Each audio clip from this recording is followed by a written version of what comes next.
Speaking of the RNC, the governor of Wisconsin is closely monitoring security there as we speak. The Republican National Convention, of course, as we said, is Monday in Milwaukee. Former President Donald Trump and tens of thousands of Republicans plan to be there at that event.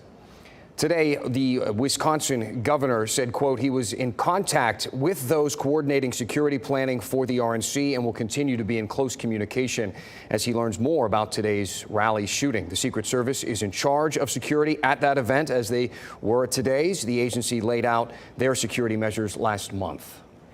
A number of delegates from North Carolina have already arrived in Milwaukee. The GOP chair for Robeson County was checking into his hotel across the street from the convention just as news broke about former President Trump.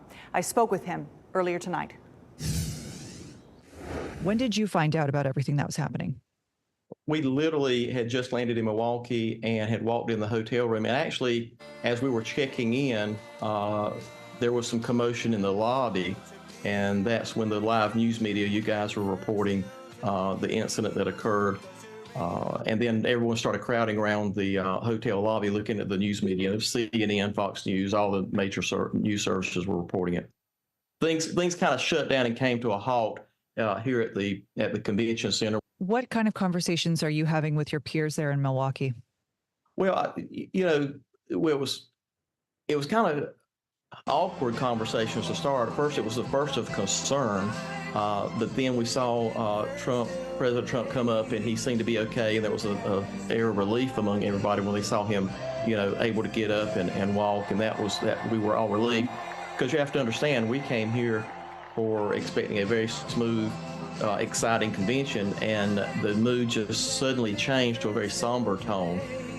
Being the chair of the GOP in Robeson County, you have helped coordinate events for high-profile candidates. What is the protocol? I mean, it's striking that someone was able to get some sort of weapon inside of this event in Pennsylvania. As somebody who has helped organize events in the past, what are your reactions to that? Well, our experience with the Secret Service has been absolutely phenomenal. The Secret Service is a very professional organization. They do a great job. But you have to understand, they have also an almost impossible job. When we're helping set up events, they assign some of us to work with their agents, and the agents are just brilliant, cutting down lines of sight. They have us we've been in rural areas where we're they have us move tractors and barricades and lines of sight to various buildings. It's a very complex operation that they put on. It's almost an impossible task that the Secret Service is asked to do, but they are very meticulous, and they're professionals, and so we trust them immensely. We're very comfortable here in Milwaukee right now. Thank you so much for your time speaking with us. Thank you, Ashley. Nice to have you. So since that interview, we have learned that the shooter was farther away than what was initially thought.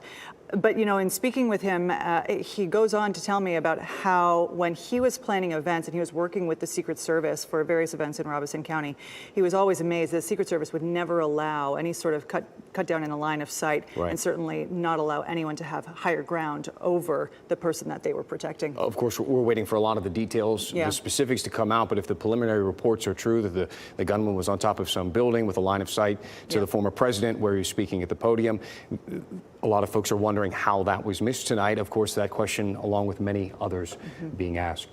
We do want to give you a little bit of a weather report through this evening.